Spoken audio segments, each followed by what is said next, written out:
Assalamualaikum warahmatullahi wabarakatuh.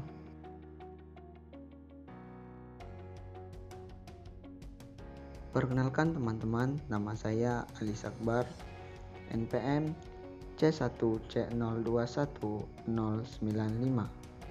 dosen pembimbing Bapak Wisman MPD. Judul materi yang akan saya sampaikan yaitu membaca sumber ilmiah. Apa itu sumber ilmiah? Mari kita simak penjelasannya berikut ini. 1. Pengertian sumber ilmiah. Membaca tulisan sumber ilmiah adalah suatu kegiatan untuk menangkap hal-hal penting di dalam bacaan serta kegiatan untuk memahami dan menangkap isi bacaan di dalam sebuah sumber ilmiah. 2. Karakteristik sumber ilmiah. Karakteristik membaca adalah keterampilan reseptif, yaitu keterampilan menyerap informasi atau ilmu pengetahuan. Keterampilan membaca memiliki kesamaan dengan keterampilan menyimak, yaitu sama-sama keterampilan berbahasa reseptif. Keterampilan membaca jauh lebih unggul dibanding keterampilan menyimak. Keterampilan membaca sangat penting untuk menyerap informasi dan ilmu pengetahuan karena beberapa hal berikut ini. 1. Sumber bacaan sepertinya jauh lebih banyak daripada sumber simakan. 2. Informasi dan ilmu pengetahuan pada umumnya selalu didokumentasi dalam bentuk bacaan. Perkembangan dunia digital yang begitu cepat telah menghasilkan berbagai sumber bacaan untuk mencari sumber-sumber ilmiah dan menulis karangan ilmiah. Dalam kegiatan membaca untuk kepentingan menemukan sumber ilmiah, kita perlu memilih bahan bacaan untuk menambah informasi, terutama yang berkaitan dengan suatu yang akan kita tulis. Keterampilan membaca merupakan kegiatan menyerap informasi sebanyak-banyaknya dengan kecepatan yang tinggi sesuai dengan topik-topik yang diperlukan.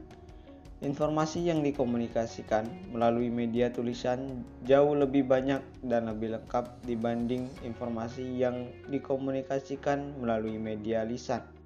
1. Karakteristik buku.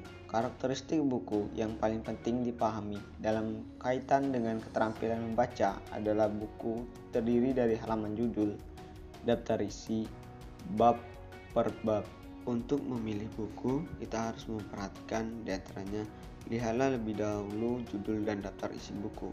Simpulkanlah permasalahan pokok dalam buku melalui bab dan subbab itu. Buku pada umumnya sangat bermanfaat bagi pembacanya. Kita bisa memilih buku sesuai dengan kebutuhan diri kita.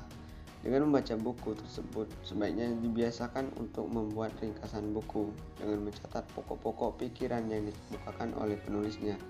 Dari membaca buku, kita bisa memperoleh banyak informasi dan pengetahuan. 2. Karakteristik laporan penelitian. Karakteristik laporan penelitian dapat dilihat dari segi susunan bab yang relatif tepat. Susunan laporan penelitian biasanya terdiri dari A. Bab pendahuluan, B. Bab kajian teoritis dan kerangka konseptual, C. Bab metodologi penelitian, D. Bab hasil penelitian, E. Bab kesimpulan dan saran. Bab pendahuluan memuat latar belakang masalah, pembatasan dan perumusan masalah, pertanyaan penelitian, tujuan penelitian, manfaat penelitian. Bab kajian teoritis dan kerangka konseptual memuat kajian teori dan kerangka berpikir peneliti tentang masalah. Bab metodologi peneliti memuat jenis penelitian, objek, dan data penelitian. Bab kesimpulan dan saran memuat pertanyaan singkat tentang hasil penelitian, menyajikan konsekuensi kepada pihak-pihak terkait. 3. Karakteristik artikel ilmiah. Jumlah artikel ilmiah lebih sedikit dari jumlah halaman laporan penelitian.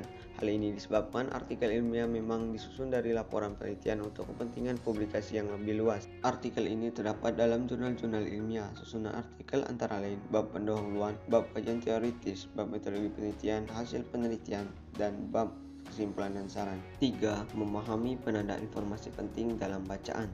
Berikut cara menemukan informasi penting dalam teks bacaan yang dikutip dari buku Bahasa Indonesia 1, tulisan Yohani Jones dan Robin Stokes 1978, serta buku Kompeten Bahasa Indonesia yang ditulis oleh Asep Ganda Sadikin dan kawan-kawan.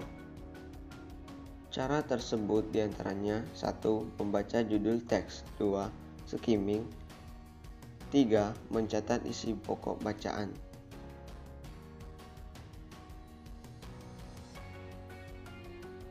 Satu, membaca judul teks. Langkah pertama yang bisa dilakukan untuk menemukan informasi penting yakni membaca judul teks. Dengan membaca judul teks, pembaca bisa mengetahui gambaran besar mengenai pembahasan dalam bacaan teks. 2. Skimming. Skimming adalah kegiatan membaca sekilas. Teknik yang kerap disebut sebagai membaca mindai ini dapat melatih gerak mata untuk melihat, memperhatikan, dan menemukan informasi bahan bacaan dalam waktu singkat. Secara umum, tujuan utama skimming adalah sebagai berikut. A. Mendapatkan kesan umum terhadap buku, artikel, atau tulisan sumber ilmiah. B. Menemukan informasi tertentu yang dibutuhkan. 3. Mencatat isi pokok bacaan. Mencatat isi pokok bacaan menjadi langkah terakhir untuk menemukan informasi penting dalam teks. Langkah ini dapat dilakukan dengan menggunakan teknik adik Simba, yang merupakan singkatan dari apa, di mana, kapan, siapa, mengapa, bagaimana. Teknik adik Simba dikenal juga dengan sebutan 5W1H, yakni what, where, when, how, why, dan how. Cara mencari kata kunci pada teks bacaan. Kata kunci menjadi hal utama dalam sebuah teks bacaan. Mengutip buku Arif Cerdas untuk Sekolah Dasar kelas 6 tulisan Kristiani Umi 2020. Kata kunci biasanya dimuat dalam ide pokok sebuah paragraf. Sebuah kata kunci dalam paragraf dapat berupa A. Kata yang diulang-ulang. Dalam beberapa kasus, kata yang diulang merupakan kata kunci karena merupakan kata yang penting dan dibahas dalam paragraf. B. Kata atau frase transisi. Ide pokok paragraf biasanya mengandung kata kunci karena merupakan kalimat utama dalam paragraf. C. Kata ganti. Biasanya kata kunci diucapkan kembali tapi diganti dengan kata lain, sehingga bisa menghemat kata dan meyakinkan pembaca tentang keutamaan kata tersebut. D. Huruf miring dan huruf tebal merupakan bagian penanda atau simbol sebagai huruf yang menandakan informasi yang penting. 4. Tipe-tipe informasi dalam bacaan. Tipe-tipe informasi yang ada dalam bacaan dapat dibedakan dari dua sudut pandang, yaitu A. Dari sudut pandang acuannya, B. Dari sudut pandang tingkat kepentingannya.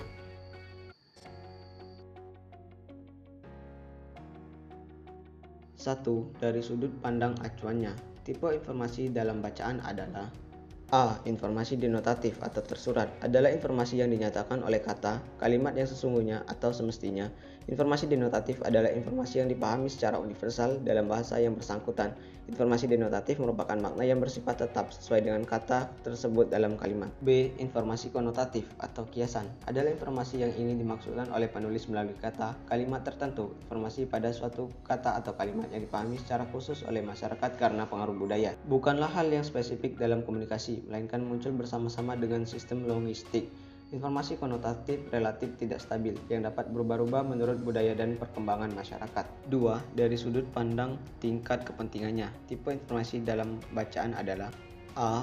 Informasi utama atau primer adalah informasi pokok yang terdapat dalam bacaan. B. Informasi penjelas atau sekunder adalah informasi yang akan menjelaskan dengan panjang lebar dari informasi utama.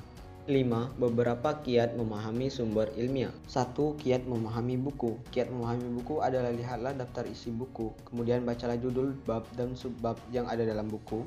Strategi membaca cepat dapat pula dilakukan lebih dahulu, yakni memperhatikan judul, subjudul, bagian-bagiannya, paragraf, gambar, sehingga tabel sebagai satu kesatuan.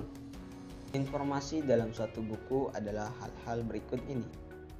A. Pokok-pokok persoalan yang disajikan melalui judul-judul bab. B. Uraian subpokok persoalan yang disajikan melalui judul-judul subbab. C. Uraian topik-topik pikiran yang disajikan melalui judul-judul dalam kalimat topik paragraf. 2. Kiat memahami laporan penelitian. Laporan penelitian yang disusun secara sederhana adalah 1. Bab 1 pendahuluan, terdiri atas A. Latar belakang masalah, B. Permasalahan, C. Tujuan, D. Manfaat, E. Kerangka teori, F. Metode penelitian. 2. Bab 2 Pembahasan terdiri atas beberapa subbab dengan tujuan yang dibicarakan. 3. Bab 3 Penutupan terdiri atas kesimpulan dan saran. Laporan penelitian dengan topik yang relatif lebih luas adalah 1. Bab 1 Pendahuluan terdiri atas A. Latar belakang masalah, B. Permasalahan, C. Tujuan, D. Manfaat. 2. Bab 2 Kerangka teori. 3. Bab 3 Metode penelitian. 4. Bab 4 Pembahasan. 5. Bab 5 Penutup.